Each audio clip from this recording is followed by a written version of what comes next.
तो hello students, बच्चों आज हम पढ़ने वाले हैं मेंडल के नियम।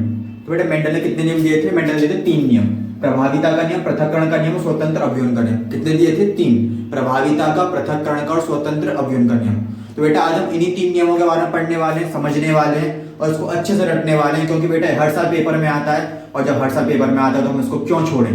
ठीक है बेटा, तो आज हम इसको बहुत अच्छे से रटेंगे, समझेंगे। सब चीज जितनी होती है मेंडल के 3 नियम के अंदर वो हम पढ़ेंगे इसके अंदर। तो करते हैं इसको स्टार्ट बिना किसी देरी के। चलिए शुरू करते हैं। तो बेटा हम ले आए हैं बहुत ही सिंपल मेंडल का पहला नियम, प्रभाविता का नियम। इसके नाम से समझ में आ रहा है कि इसमें कुछ ना कुछ प्रभावी तो आने वाला है। प्रभावी वही तो होता है जो अपने गुण को आप सामने ला पाए। तो इसमें सीधे सीधे वही वाली बात होगी, जो प्रभावी होगा वो अपने गुण दिखाएगा, जो प्रभावी नहीं होगा वो अपने गुण दिखा नहीं पाएगा।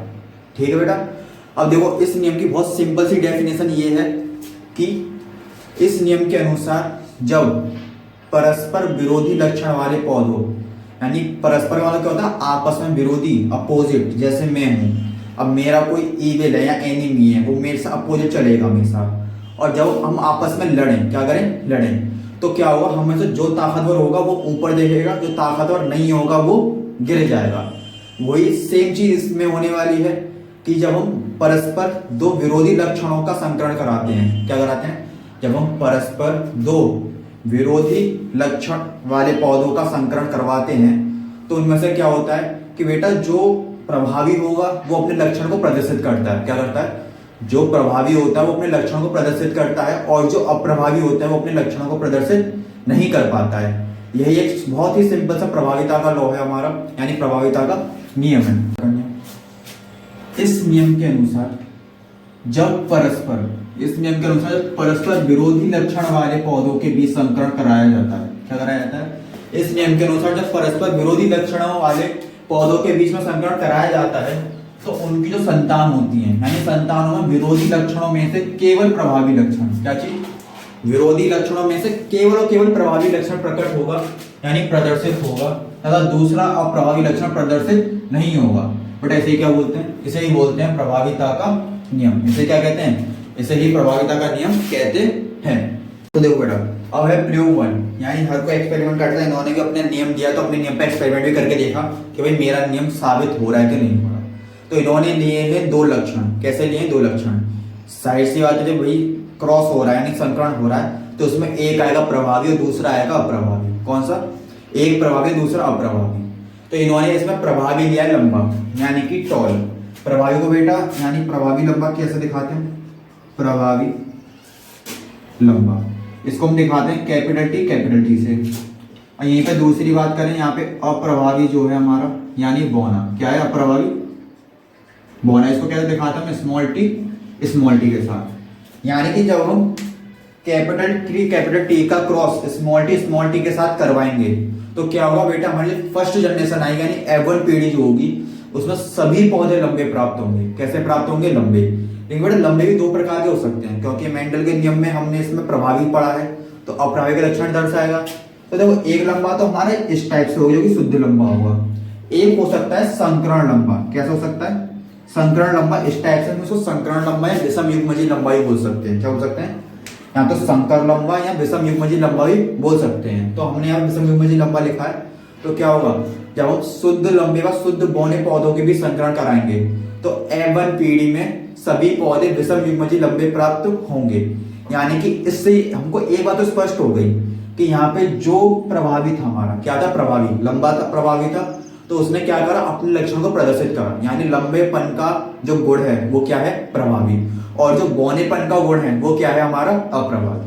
ठीक है बेटा, अब हम इसको थोड़ा जेनेटिकल फॉर्म में समझते हैं, कैसे इसका संकरण कराएंगे, कैसे क्या कराएंगे। तो आप उसको भी देखते हैं। अब देखो बेटा, हमने जो भी एक्सपेरिमेंट लिखा था अब उसको करके देखते हैं।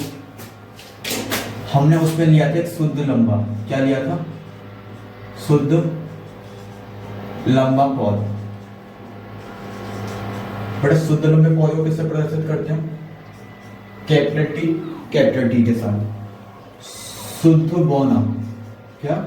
शुद्ध बौना पौधा। इसको किससे प्रदर्शित करते हैं हम लोग? स्मॉल टी के साथ। किसके साथ? स्मॉल टी के साथ। हमने वहां पे एक और प्रकार का पौधा पढ़ा था, उसको बोला था हमने संकर लंबा। क्या बोला था? संकर लंबा पौधा। क्या बोला था? संकर लंबा पौधा। इसको हम किससे रिप्रेजेंट करते थे? कैपिटल टी स्मॉल टी के साथ। अब हम पहले इन दोनों के बीच संकरण करवाते हैं, क्योंकि हमने वहां क्या पढ़ा था? जब शुद्ध लंबा, ये शुद्ध लंबा पौधा है, ठीक है, इसका संकरण यानी क्रॉस कराएंगे शुद्ध बौने पौधे के साथ। किसके साथ? शुद्ध लंबे पौधे का क्रॉस करा रहे हैं शुद्ध बौने पौधे के साथ। तो इसको हम किसमें क्रॉस करवाते हैं? इस चौखाने में। बट इस चौखाने का नाम क्या होता है? इस चौखाने का नाम होता है पुन्नट चौखाना। क्या बोलते हैं इसको? पुन्नट चौखाना। ये जो चौखाना ही बन गया। अब इनको बड़ी इज्जत से इन पे रख भी देते हैं। लो जी, आ गया, लंबा भी आ गया और बौना भी आ गया।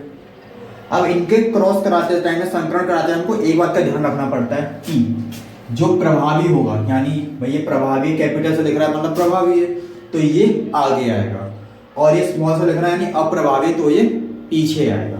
करा दो क्रॉस। इसको पकड़ो पहले, इसका क्रॉस कराओ इसके साथ, तो इसका क्रॉस के साथ होगा तो क्या आएगा? Capital T small T. इसका क्रॉस कराते हैं इनके साथ तो क्या आएगा? Capital T small T. अब इसको ले लो, इसका काम खत्म, ये दोनों डब्बे भर गए। अब इसके दो डब्बे बचे हुए हैं, तो इसके दो डब्बे को हम कैसे करेंगे? इसको पकड़ के इसके साथ करो, capital T small T and capital T small T. तो बेटा देखो, हमारे चारों जो आए हैं युग्म, वो कैसे आए हैं? समान। निकाल लो इनको बाहर। 1 2 3 4। अब चारों एक समान हैं और सभी कैसे हैं? संकर लंबे। हमने यहां पहले लिख दिया था ना कि जो इस प्रकार का दिखेगा उसको क्या बोलते हैं? संकर लंबा।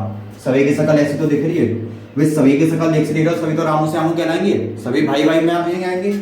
तो देखो चारों कैसे प्राप्त हुए हमको? संकर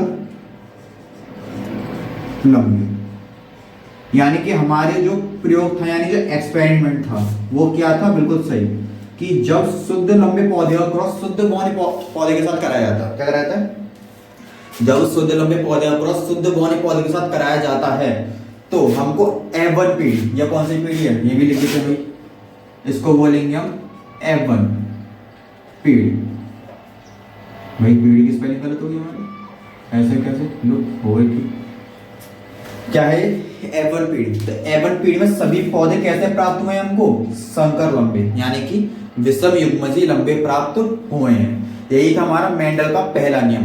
अब हम मेंडल का दूसरा नियम पढ़ेंगे अगली वीडियो में, तो इसको लाइक करें, सब्सक्राइब करें और शेयर करें अपने दोस्तों के साथ जिनको बोर्ड की चिंता हो रही हो और कह रहे हो कि भाई थोड़ा सा कुछ करा दे जिससे पेपरों में नंबर आ जाए। तो ये वीडियो उनको तुरंत सेंड कर दें। अगली वीडियो के लिए वेट करें और चैनल को सब्सक्राइब करके बेल आइकन दबाएं। क्या बात है सर, क्या बात है सर, क्या बात, ये बात है। अरे सर क्या मजा आया। और अगर तुम लोगों को ये वीडियो पसंद आई तो यार लाइक मार दो, और नहीं आई तब भी लाइक मार दो, क्योंकि फर्क नहीं पड़ता। सही बता रहा हूँ, फर्क नहीं पड़ता, बस लाइक मार दो। और अगर तुम लोग नए हो तो सब्सक्राइब करो, वो जो लाल वाला बटन है उस पर कुछ भी फेंक के मारो, ये माइक फेंक के मारो, ये कैमरा फेंक के मारो, मैंने उल्टा बोल दिया लेकिन मुझे फर्क नहीं पड़ता है, बस सब्सक्राइब करो मुझे।